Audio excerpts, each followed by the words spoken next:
Cubo Radio Podcast es un medio digital dedicado a producir contenido útil y positivo para públicos diversos. Ayúdanos reaccionando, compartiendo con tus amigos y dejando tu opinión en un comentario.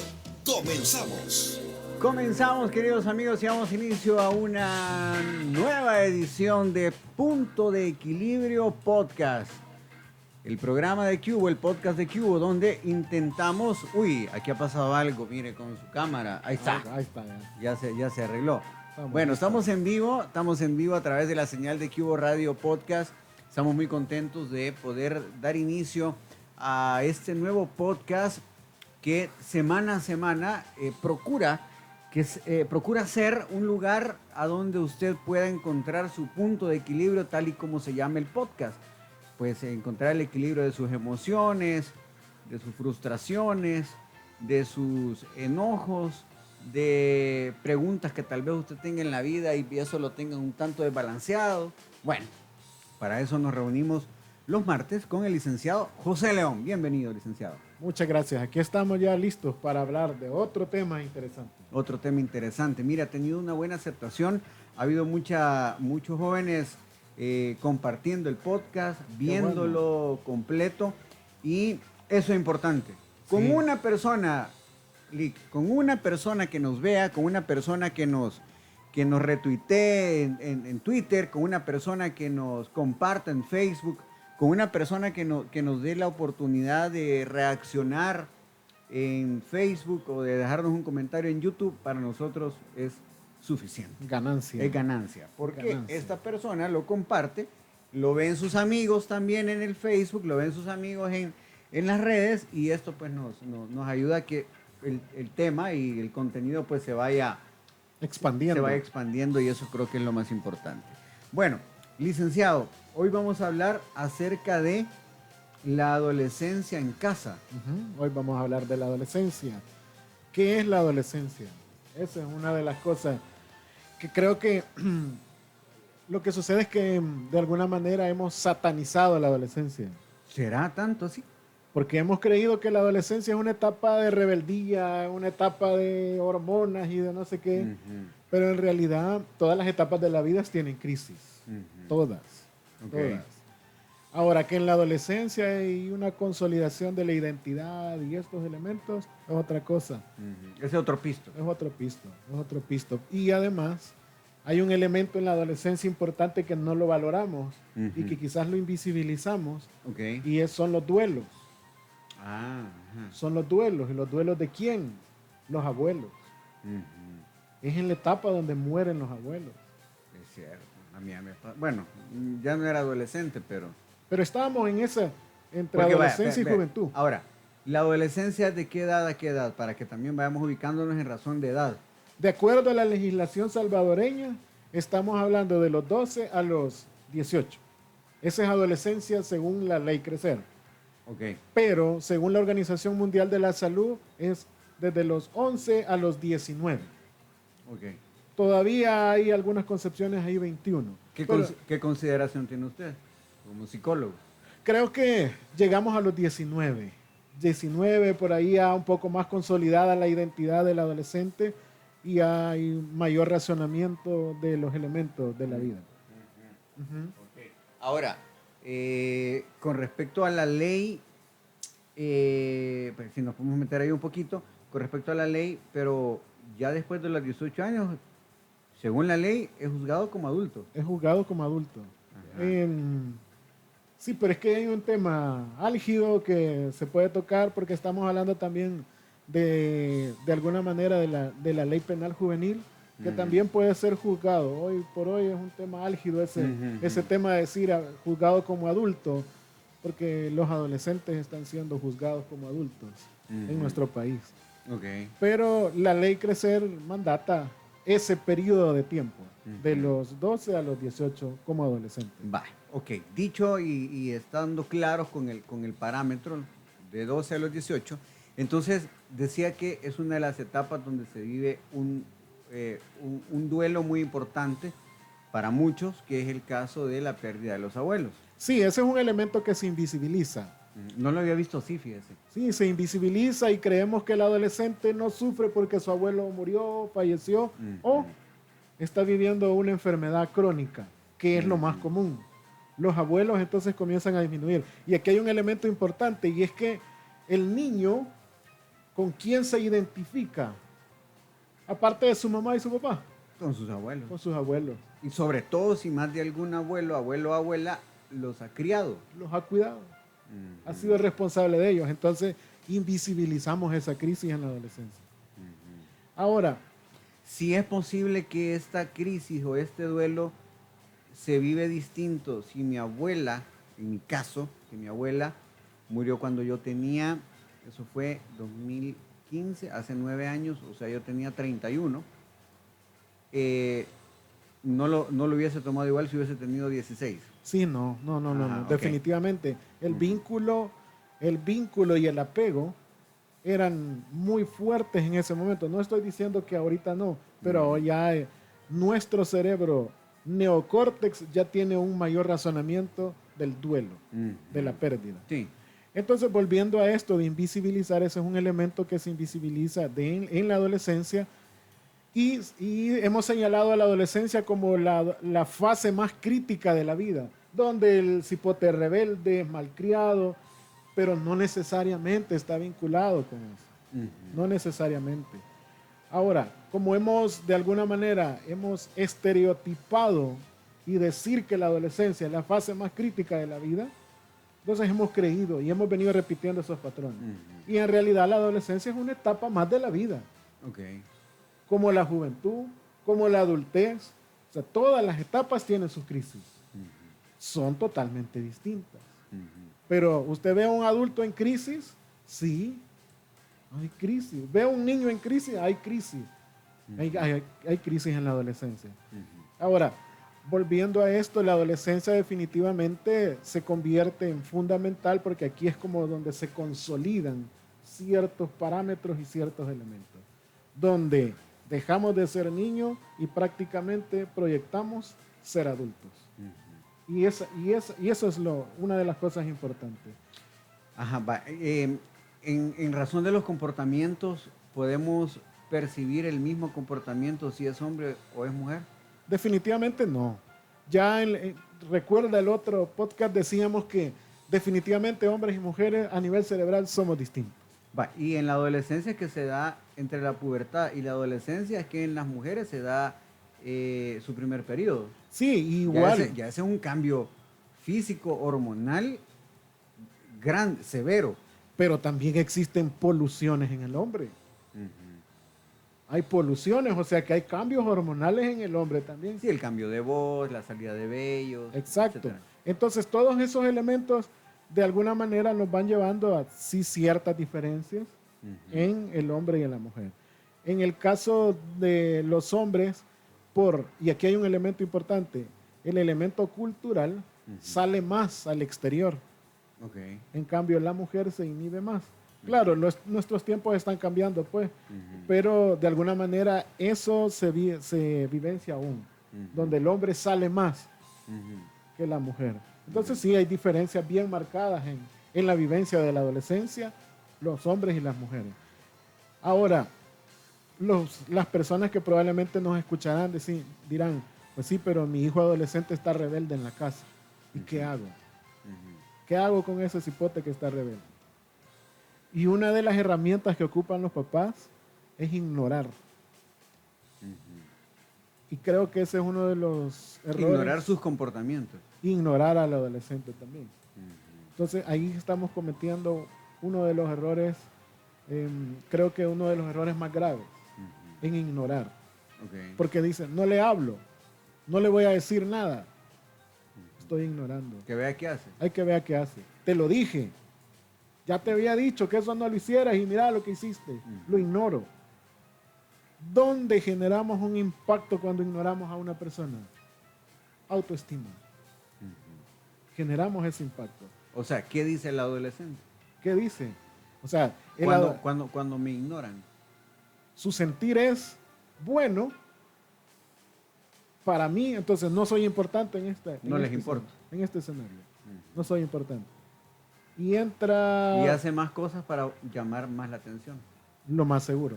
Lo más seguro es que hace y tiene otros comportamientos para poder llamar la atención.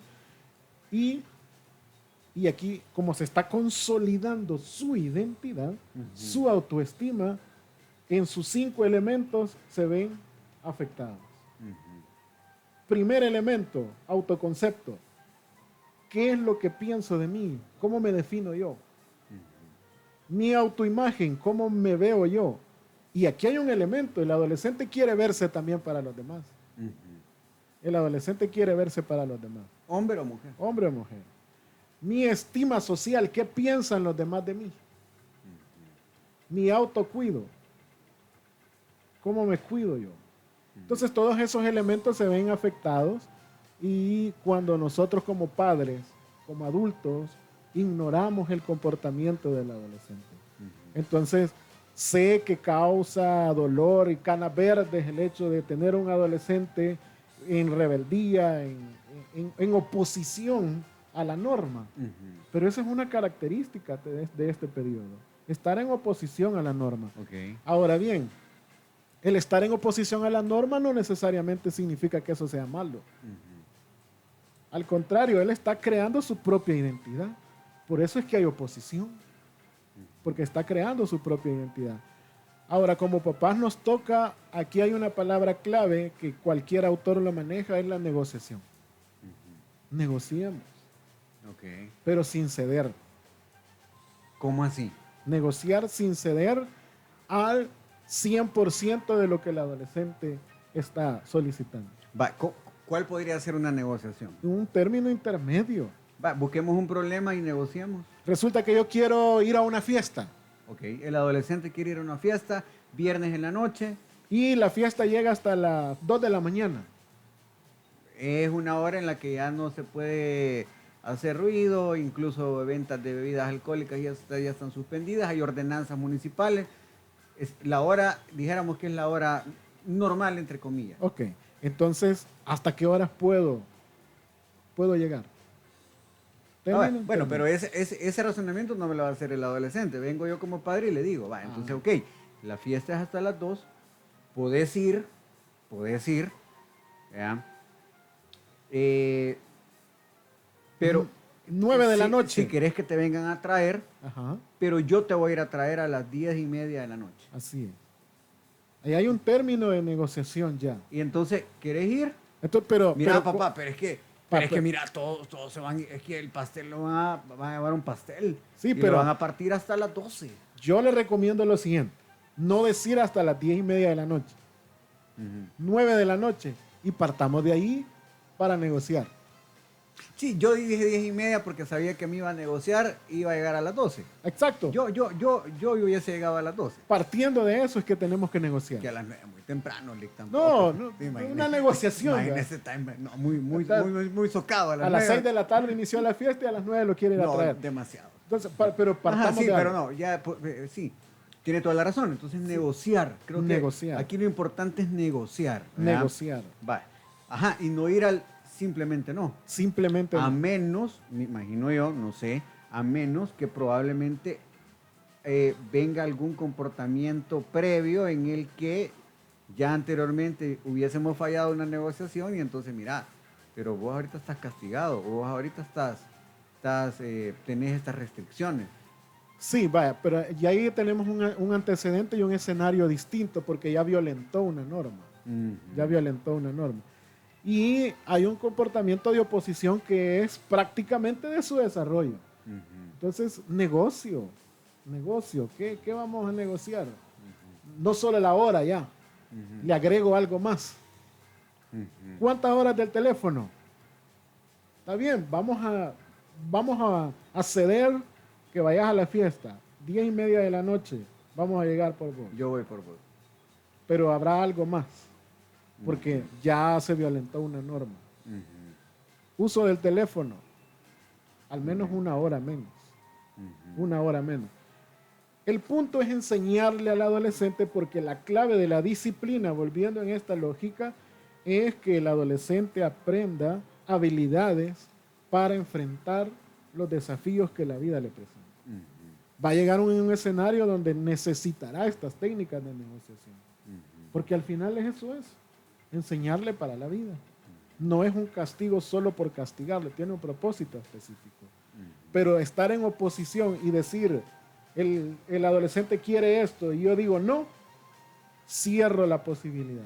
Y cierro la habilidad o la capacidad, mejor dicho, capacidad de poder desarrollar esa habilidad de negociar. Ajá, fíjese que yo conozco un caso de 3 hermanos que sus papás justamente, bueno, no sé si negociaban, me imagino yo que sí, pero les daban una hora de llegada. Ujú. Y los papás no los iban a traer. Vale. Perdón, en Ajá. aquel momento no habían tampoco celulares todavía.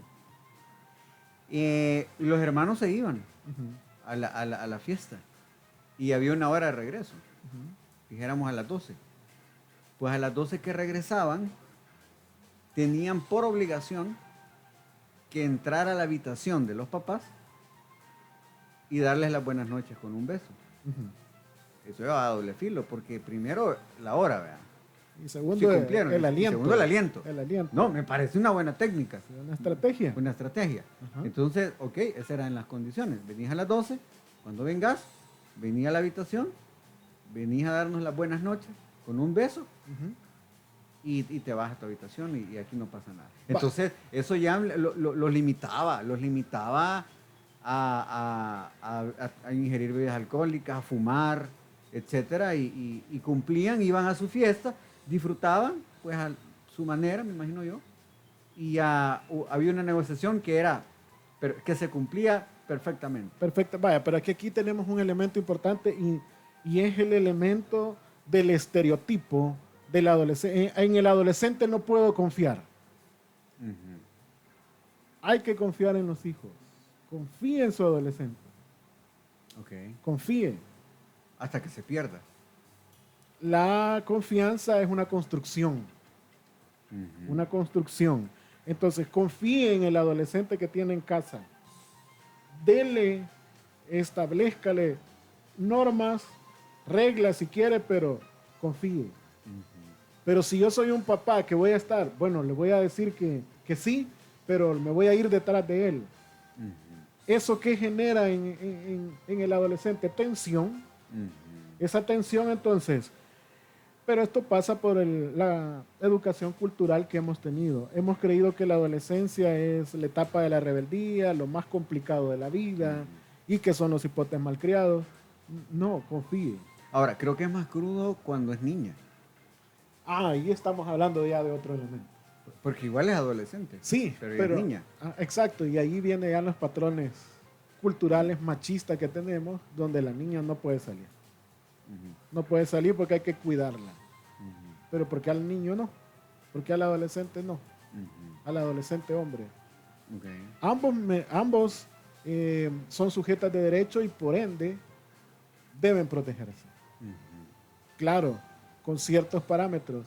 Pero cuando hablamos de la adolescente mujer, ya tenemos una construcción totalmente distinta. Hoy en nuestros tiempos van cambiando.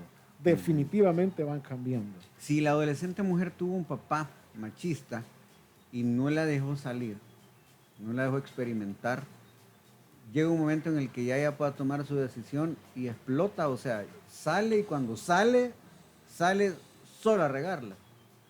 Tal vez no sería como muy satánico decir solo a regarla, Ujú. pero sí sale a un escenario donde no ha sido entrenada para Ok. enfrentar esos desafíos. O autoentrenada. Pues Sí, claro, porque ella solita. exacto. Entonces, por eso es importante que el adolescente se vincule con diversos escenarios, porque va desarrollando las habilidades. Ujú. Pero cuando la adolescente mujer sale al primer escenario, y solo a salir embarazada o solo a ponerse borracha.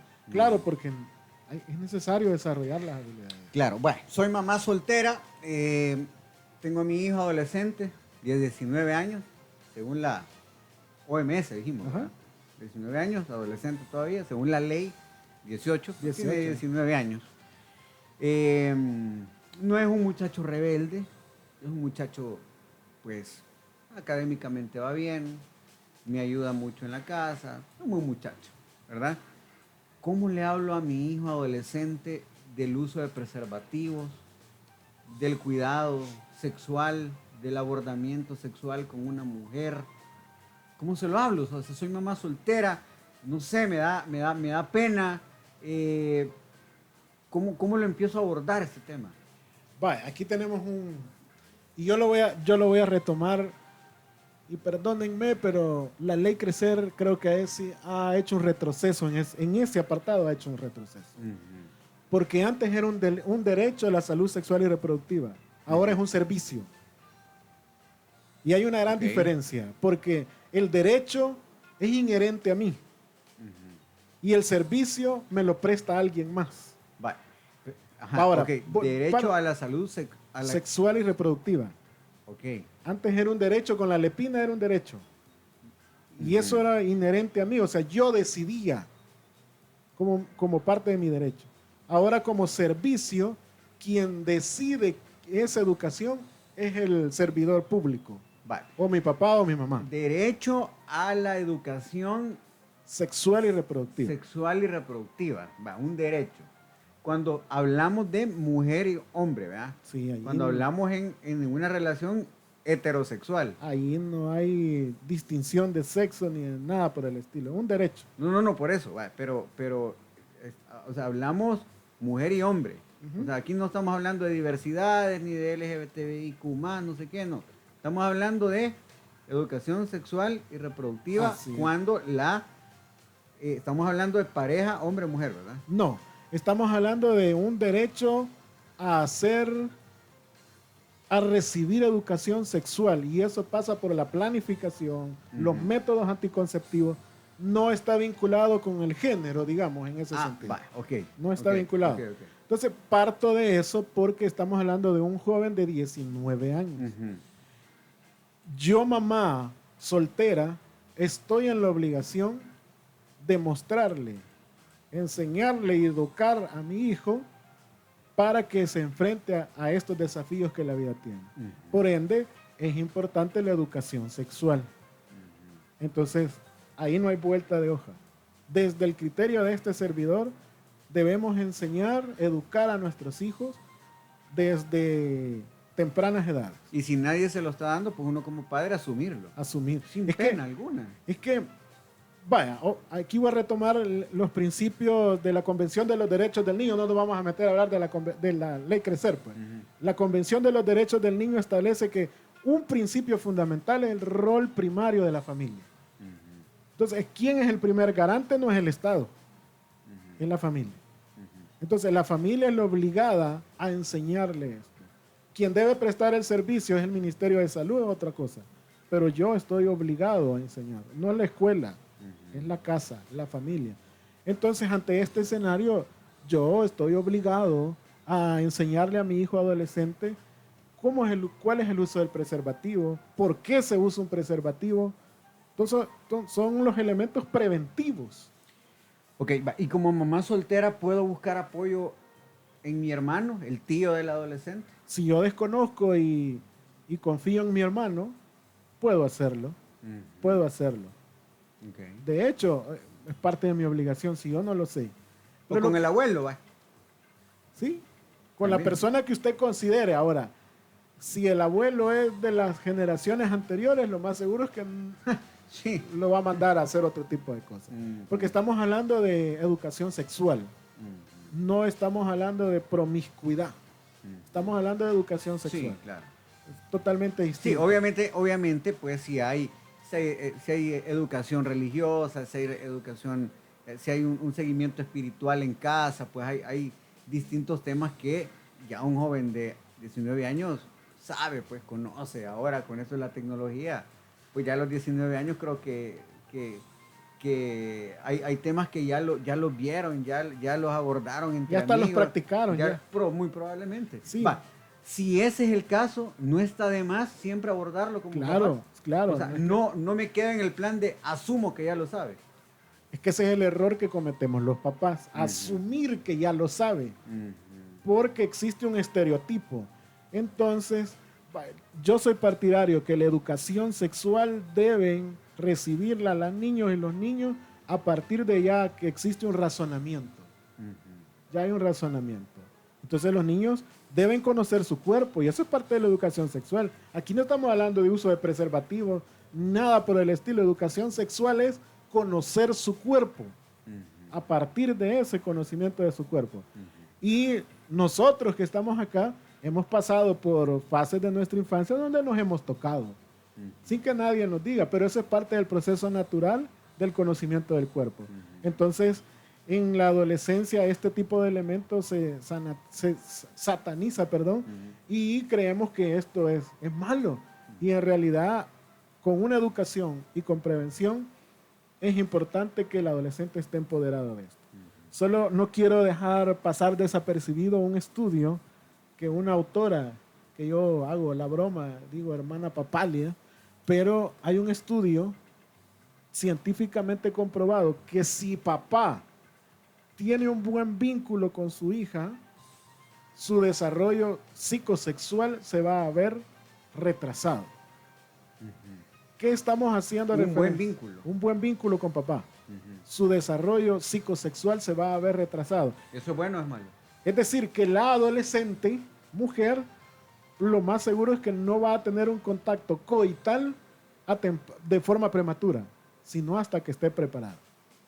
Eso nos está Si tiene diciendo. un buen vínculo con el padre. Con el padre. ¿Cómo se genera un buen vínculo con un adolescente? Comunicación, contacto piel a piel. Normalmente el adolescente le huye al contacto piel a piel con mamá y papá, porque cree que ya no es un niño. O sea, un abrazo. Ajá. Estamos hablando de un abrazo. Estamos en una piscina y juguemos a la lucha y hagamos un deporte juntos, etcétera. Eso es importante. Y otro elemento importante del buen vínculo con papá es que hay que respetar los espacios de las hijas y de los hijos. Yo quiero estar sola. Sí. Es válido, quiero estar sola. O sea, es mi habitación. Es mi habitación. Por favor, toquen si quieren entrar. Sí, eso es parte de la pauta transaccional. Y además respeto, pues, también. Sí, de alguna manera ya una chica adolescente de 15, 16 años tiene que tener su privacidad. Sí. No es ni que la necesita, la tiene que tener. Por cultura. Sí, pues, ¿o qué? O sea, le dejamos abiertas las puertas de las habitaciones y... Vaya, esa es una construcción, la construcción ideológica de que de alguna manera hemos venido desarrollando. De hecho, necesitamos nuestra privacidad. Cada uno de los seres humanos necesita su propia privacidad. Entonces, en esta etapa, lo que sucede es que papá se preocupa tanto, se desgasta tanto en creer, ¿y cómo estás? ¿Y cómo te fue? Permítale su espacio vital. Si él quiere hablar, bien. Yo no estoy diciendo acá que déjelo. No. Hay un momento donde el adolescente habla. Entonces ahí hay que escucharlo. No ignorar. Entonces acá es clave el contacto físico con el adolescente. Normalmente el adolescente va a decir que no lo abrace, que no lo bese. Peor si es frente a sus coetáneos. Le va a dar pena. Pero en la intimidad sí es importante tener ese contacto con el adolescente, pero respetando sus límites. Ellos establecen y cada uno de nosotros va estableciendo sus propios límites. Y por eso se va consolidando su propia personalidad y su propia identidad. Entonces, si ve acá el abordaje que hemos hecho, no es un abordaje de la conducta rebelde del adolescente. Porque no queremos patologizar ese tipo de actitudes. Porque la hemos patologizado en la sociedad salvadoreña. Creemos que el adolescente es el rebelde, es el malcriado, por default, es lo peor, cuando en realidad solo es una fase de la vida.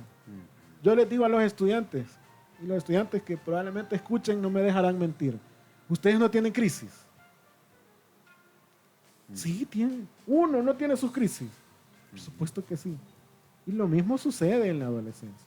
Ahora que hemos venido de alguna manera patologizando la conducta del adolescente es otra cosa. Y papá se ofusga, mamá se ofusga y dice que me saca canas verdes, pero porque no estamos preparados, no hemos aprendido. Y si nos trataron así en nuestro desarrollo, igual vamos a repetir esos patrones.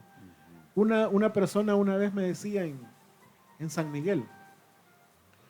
Una de las técnicas fascinantes que a mí me sirve con mi hijo adolescente es ignorarlo. Y le digo, ¿y ya pensó el daño que le está causando a su hijo? Y era lo que ya hablábamos, ¿no? Su daño, el daño en el autoestima, en su independencia. O sea que yo voy a depender de esta persona, de su atención siempre. Entonces, de alguna manera hemos patologizado la conducta del adolescente y es claro que requiere otro tipo de atención. Por supuesto que sí. En casa requiere otro tipo de atención. Ya no es el mismo niño. Ya los cuidados que antes eran, dejaron de ser. Él va formando su propia identidad, su propio desarrollo y sus propias orientaciones además. Por ejemplo, hace un par de días hablaba con una colega española y ella me decía, en España los adolescentes tienen ella me lo planteaba así, ellos practican su sexualidad primero con el mismo sexo. Y luego, si no se sienten satisfechos, buscan el sexo distinto. Eso en nuestro país es totalmente, digamos, satanizado, ¿no? Creo que se queda corta ese término. Pero claro, es la educación. Bueno, pero a mí me escandaliza. Es la educación. O sea, ahorita que usted me lo diga de esa manera, yo me escandalizara. O sea, no sé, al otro lado, déjenos sus comentarios, pero... Es que ponen que pensar. Sí, porque, o sea, permitir que el adolescente, entonces, va, mira, primero, experimentar con alguien de tu mismo sexo. Vaya, pero es que aquí hay un punto. No es que es que el adolescente está consolidando su propia identidad. No, por eso, vaya, es que no es que yo como papá le voy a decir, Ajá.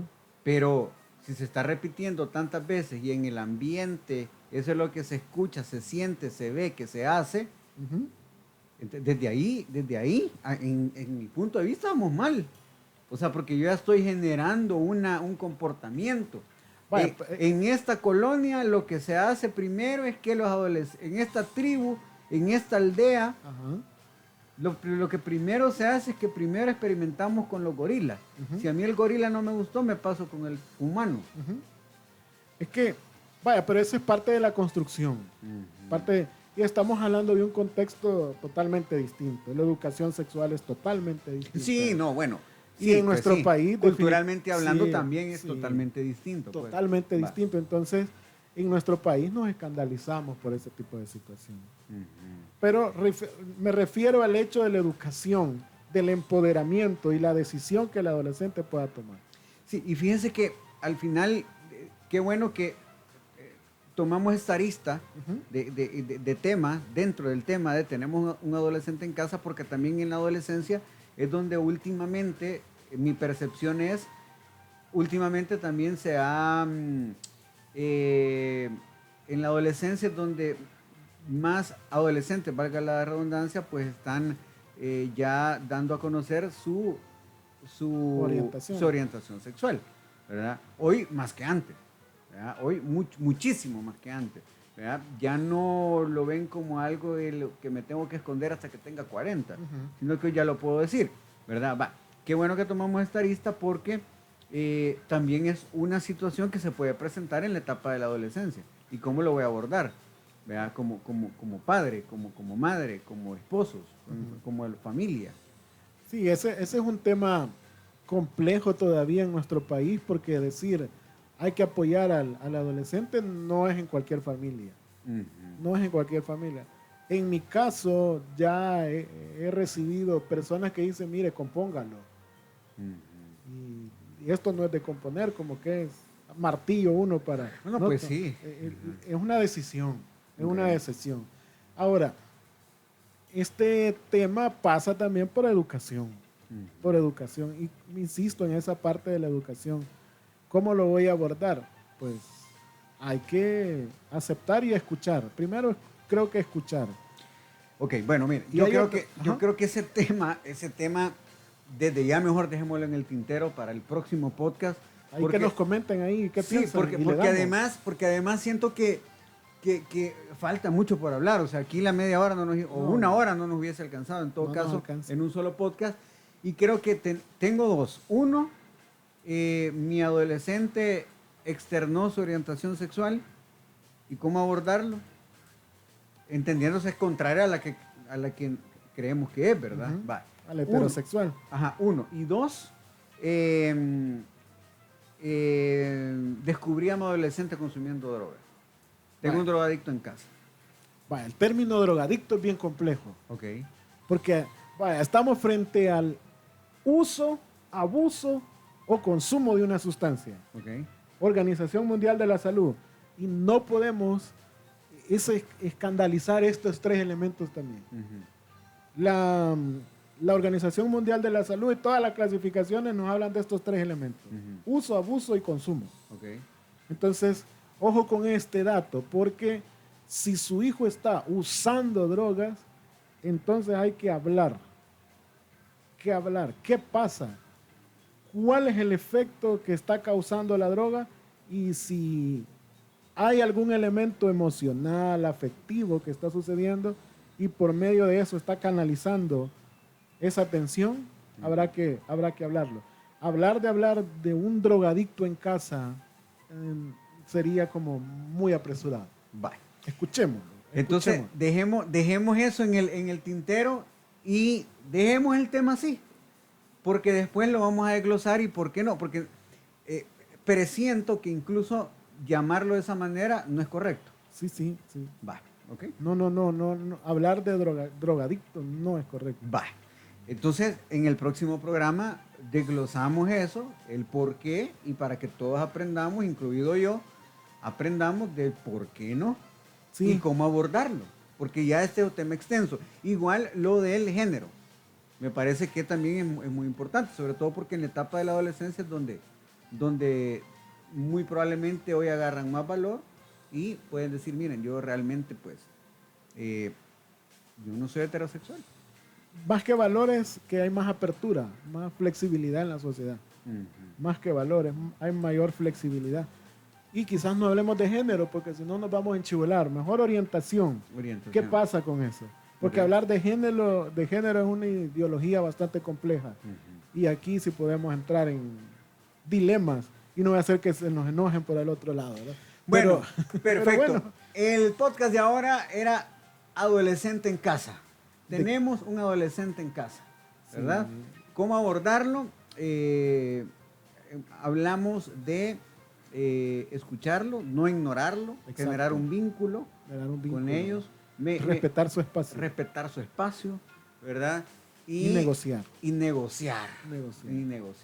Y no satanizar la conducta. No satanizar la conducta, porque es una etapa que todos hemos pasado, todos van a pasar por ahí, también tiene crisis, como la crisis de un niño de 3 años que hace berrinche porque no le dieron un dulce. Así es. Es una crisis.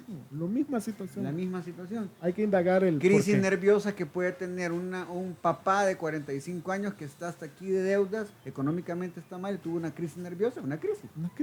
Lo mismo le pasa a la una crisis que el adolescente de 16 no la tiene porque sus papás lo mantienen, él no tiene deudas, no tiene... Él tiene una crisis porque le gusta al niño o le gusta a la niña. La niña, ok, perfecto. Va a ser una serie de podcasts, entonces, sin haberlo pensado ni planeado, creería que los siguientes 2 podcasts... Ya tenemos el tema. Vamos a estar hablando siempre alrededor de esto. Licenciado, gracias como siempre por el tiempo. Hoy variamos un poco el horario por una ocupación que yo tenía más temprano. Y bueno, ahí en nuestras redes, si hay más variaciones, pues las vamos a hacer llegar. Pero creo que entre semana siempre vamos a hacer lo posible por reunirnos y hablar de este tema, y como sea, usted busca en nuestras redes sociales, ya sea YouTube, Spotify, en Facebook, Punto de Equilibrio, y ahí va a encontrar los podcasts que ya tenemos desarrollados con el licenciado. Mire, y no quiero cerrar el podcast sin saludar a los estudiantes de la UMA en Sonsonate. Siempre me reclaman y me dicen, es que usted no nos saluda, ¿verdad? Así que hoy los saludamos cordialmente a los estudiantes de UMA Sonsonate. Bye. Y por pedir el saludo, un corto del podcast. No, eso no. No. Bueno, muchísimas gracias. Nos escuchamos y nos vemos en una próxima edición de Punto de Equilibrio, aquí en Cubo Radio Podcast. Hasta la próxima. Si llegaste al final de este podcast, queremos agradecerte y darte la bienvenida a la comunidad de Cubo Fan Club. Síguenos en todas nuestras redes y comparte nuestro contenido. Esta fue una producción original de Cubo Radio Podcast.